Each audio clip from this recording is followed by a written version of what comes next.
하나님이 나의 주체가 되시며 주관자 되시며 하나님이 나의 인도자 되시며 나의 보호자 되심을 믿습니다. 그 하나님을 믿음으로 고백하고 나가게 하여 주시고 나의 믿음의 고백이 입술로만의 고백이 아니라 나의 삶 속에 그러한 하나님을 만나는 경험으로 쌓이게 하여 주시옵소서. 예수로 구주 삼고 성령과 피로써 거듭나서 내가 그리스도인으로 살아가고 있는데 그리스도인답게 누릴 수 있는 것들을 누리게 하시고 그리스도인답게 행할 수 있는 것을 행하게 하시며 무엇보다 그리스도인답게 하나님과 함께 동행하는 저들 되게 하여 주시옵소서. 어렵고 힘든 시기를 지나가며 하나님께 무릎 꿇을 때마다 하나님 그 어려운 시기가 내게는 아름다운 추억으로 남을 수 있도록 과거에 매이는 사람들이 아니라 오늘을 살아가는 그리스도인 되게 하여 주옵시며 무엇보다 하나님의 인도하심으로 잘 극복해낼 수 있는 마음의 여유 또한 허락하여 주시옵소서. 오늘도 당신 의지하고 나아갑니다. 하나님 붙들어 주시옵소서. 감사합니다. 고마우신 예수님 이름으로 기도드렸습니다. 아멘, 아멘. 오늘은 예레미야 애가 보는 날이고요. 예레미야 애가 마무리하도록 합니다. 5장 12절에서 22절 말씀 볼까요? 5장 12절에서 22절.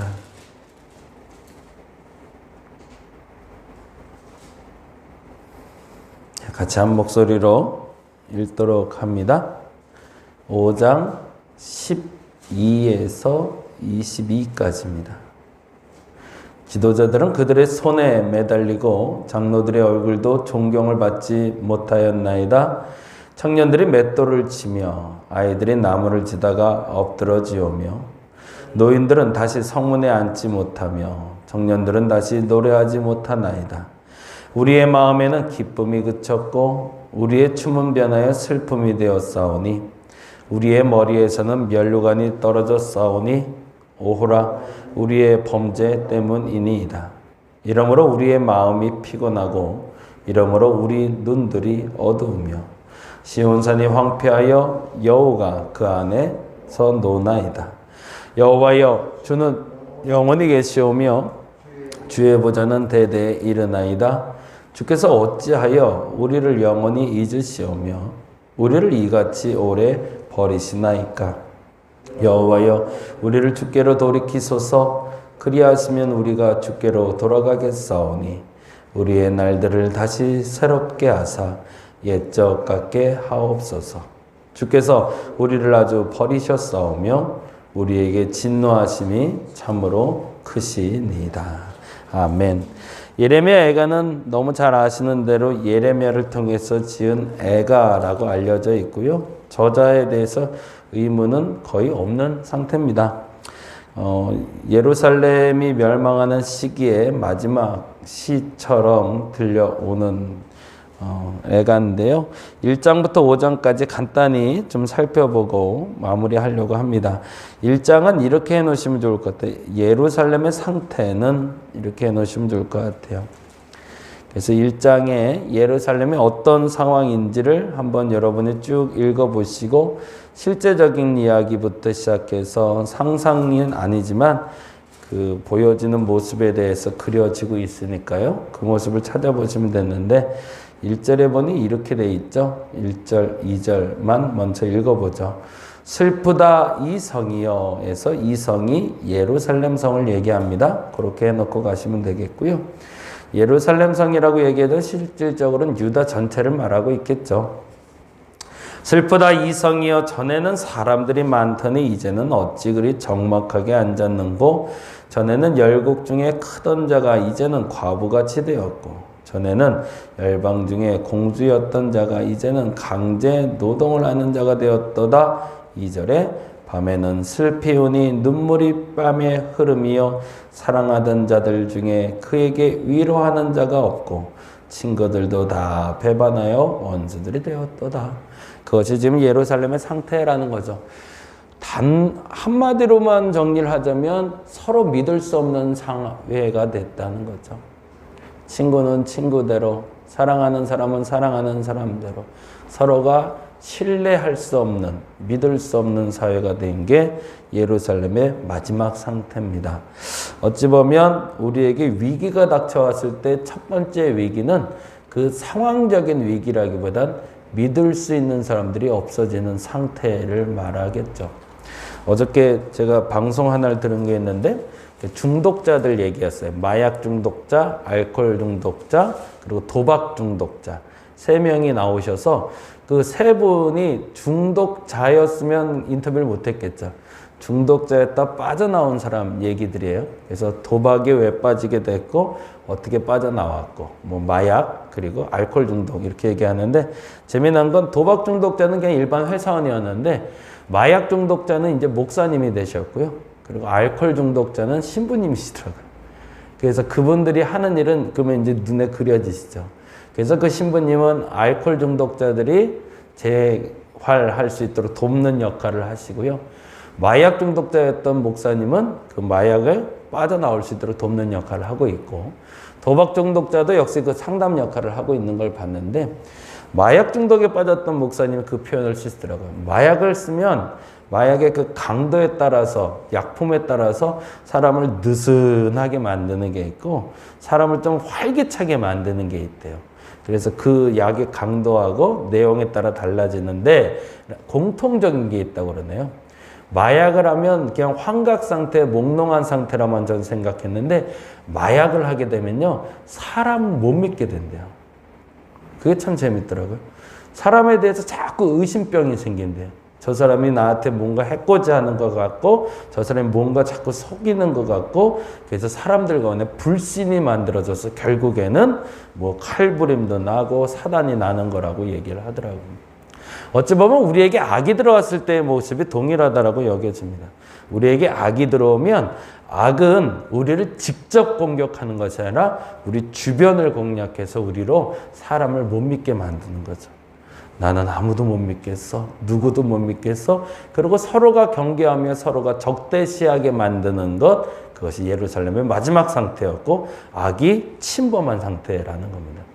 여러분과 제가 지금 지켜야 될 곳이 거길 겁니다. 내게 믿음이 있는가? 내가 사랑하는 사람을 난 아직도 믿고 있는가? 나를 미워하는 사람이라 여겨졌던 저 사람이 내가 사랑의 대상이었는가? 점검해 볼 수 있는 시간 되시기 바랍니다. 그게 1장의 예루살렘의 상태를 말했다면 2장에는 심판의 주체는 이렇게 넣으시면 좋겠어요. 그런데 그 심판의 주체가 누구인지를 명확히 해야 된다라는 거죠. 이게 매우 중요한 단어죠. 사람 가운데 불신이 시작되기, 그래서 나는 아무도 믿을 수 없는 상태, 그것을 우리는 심판이라 여겼고 악이 우리를 침범했다라고 말했지만 실질적으로 이 일은 일어났을 때의 주체는 하나님이시다라고 예레미야는 못을 받고 있습니다. 그래서 1절에 이렇게 얘기하고 있죠. 1절 말씀 볼까요? 2장 1절 슬프다 주께서 거기다 동그라미 놓을게요. 이 땅을 심판하시는 주체는 악이 아니다. 하나님이다 라고 선포하고 있는 겁니다. 그리고 이렇게 얘기하죠. 슬프다 주께서 어찌 그리 진노하사 딸 시온을 구름으로 덮으셨는가. 이스라엘의 아름다움을 하늘에서 땅에 던지셨으며 그의 진노의 날에 그의 발판을 기억하지 아니하셨도다 라고 설명합니다. 그러면서 예루살렘에 임한 그 진노와 심판은 악이 관영하여 악의 침범으로 일어난 일이라기보다는 하나님의 주권하에 있는 심판이다라고 규정하고 있는 거죠. 그게 왜 중요한지 이제 나중에 살펴볼 수 있을 것 같은데, 그리고 실제적으로 6절과 7절에 이렇게 표현을 하고 있습니다. 6절, 7절 주께서 그의 초막을 동산처럼 헐어버리시며 그의 절기를 폐하셨더라. 공간과 시간을 바꾸어 놓으셨다는 거죠. 여호와께서 시온에서 절기와 안식일을 잊어버리게 하시며 그의 진노하사 왕과 제사장을 멸시하셨도다. 그리고 사람도 바꿔버리셨대요. 이게 굉장히 중요한 단어죠. 초막을 동산처럼이란 말과 절기를 폐했다는 말과 왕과 제사장을 멸시했다. 요 세 가지가 상황이 바뀌면서 바뀌게 되는 세 가지의 공통적인 요소가 됩니다.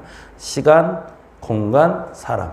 그래서 시간, 공간, 사람이 바뀌면 무엇인가 새로운 일이 시작되겠구나라는 기대도 되지만 시간, 공간, 사람이 바뀌면 무엇인가 나쁜 일이 시작됐구나라고 생각하시면 될 것 같아요.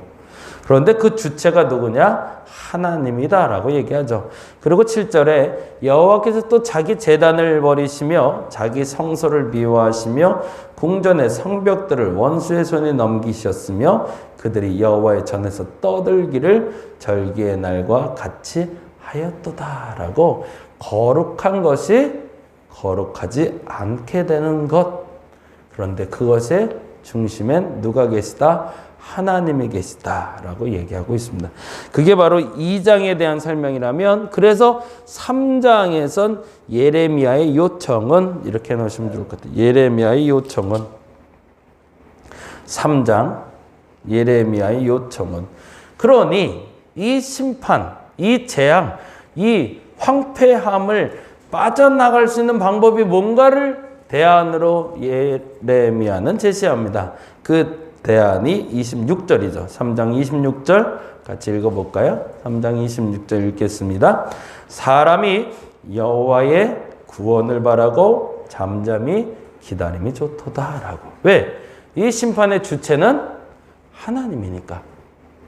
내가 죄를 지어서 벌 받는 건 맞고 그리고 황폐하게 된 것도 악이 들어온 것도 맞는데 그보다 더 중요한 게 있더라는 거죠. 이 심판을 끝내실 분도 시작하신 분도 하나님이다라는 거예요. 그러니 하나님을 잠잠히 바라보는 게 좋다라고 얘기하며 33절 얘기를 다시 한번 강조합니다.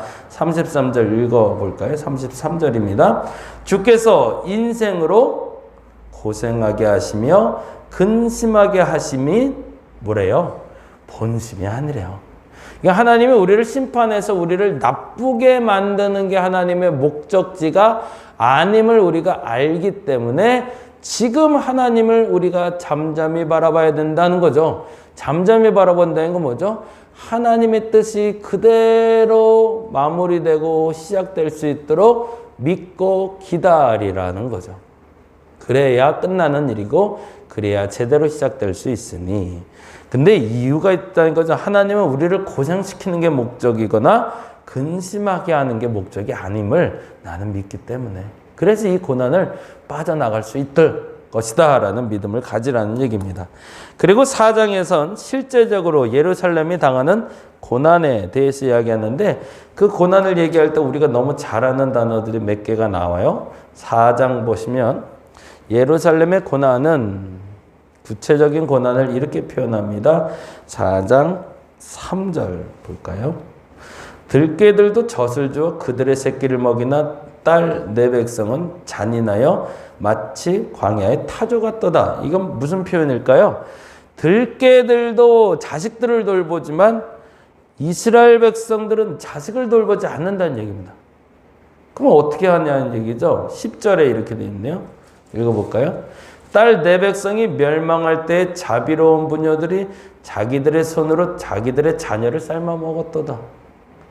자녀를 보호하기엔커녕 자녀를 자신의 식량으로 삼는 사람들, 그들이 너희들이었다라고 얘기하는 거죠. 그것을 단도직입적으로 이렇게 표현을 합니다. 12절인데 같이 읽어볼까요? 대적과 원수가 예루살렘 성문으로 들어갈 줄은 세상의 모든 왕들과 천하 모든 백성이 믿지 못하였도다. 거기는 그렇게 적어 놓으시면 좋을 것 같아요. 악이 왕래하다. 악이 왕래하다. 이스라엘의 가장 큰 고난은 부모가 자녀를 돌보지 않는 것도 황폐케 되는 것도 있지만 가장 무서운 건 뭐냐면 악이 내 마음대로 왔다 갔다 하게 방치시켰다는 겁니다. 내가 거룩하다면, 내가 하나님의 사람이라면 악이 감히 내 마음에 왔다 갔다를 못하겠죠. 그런데 이스라엘이 왜 이렇게 심판을 받게 되었는가? 고난의 원인이 무엇인가? 내 마음속에 악이 왔다 갔다 했더라는 거예요. 그래서 그 악이 왔다 갔다 하는 걸 내가 막지 못하니 그것이 벌이 되었다 라고 표현하는 게 바로 4장에 대한 이야기입니다. 그리고 마지막 5장에 그 회복을 위한 기도를 다음과 같이 드리고 있습니다. 그래서 5장 1절에서 22절까지 연결되는데 결론 부분에 나오는 게 21절이죠. 같이 한번 읽어볼까요? 21절 여호와여 우리를 주께로 돌이키소서 그리하면 우리가 주께로 돌아가겠사오니 우리의 날들을 다시 새롭게 하사 뭐라고요? 옛적 같게 하옵소서. 아멘. 거기다 줄 쳐놓을게요. 예레미야 애가의 주제 선고가 되죠. 그럼에도 불구하고 주권자는 하나님이시니 주께서 나를 돌이키시고 주께서 나를 돌이키사 돌아가게 하셔서 어떻게 하래요? 다시 새롭게 하사 옛날처럼 살게 해달라고. 저와 여러분의 마지막 기도도 이렇게 되시길 바랍니다. 악이 드나들지 못하게 막으시고 이제는 새로운 일이 시작될 수 있도록 그 옛날처럼 회복될 수 있도록 주께로 돌아갈 수 있게 해달라고. 그래서 그 자유를 다시금 느낄 수 있는 저와 여러분 되시기를 간절히 바랍니다. 기도하겠습니다. 예레미야 애가를 통해서 황폐한 예루살렘 땅을 바라봅니다. 그 주체가 하나님이셨고 그래서 눈물로 요청하는 예레미야의 간구를 통해 그들의 고난을 어떻게 빠져나와야 될지를 보게 됩니다. 하나님, 오늘도 동일합니다. 악이 드나드는 내 마음이 이제는 그 악을 막을 수 있게 하여 주시오며 무엇보다도 하나님이 깨끗이 정리하여 주시사 이제는 옛적 같게 다시 새롭게 하여 주시옵소서. 위드 코로나 시대가 시작되었다고 얘기하지만 아직은 좀 섣부른 데도 있습니다. 그럼에도 불구하고 바뀌어 나갈 좀 있습니다.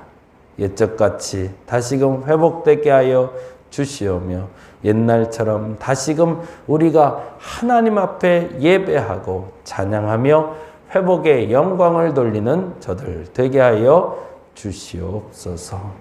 감사합니다. 고마우신 예수님 이름으로 기도드렸습니다. 다 같이 기도하고 돌아가겠습니다.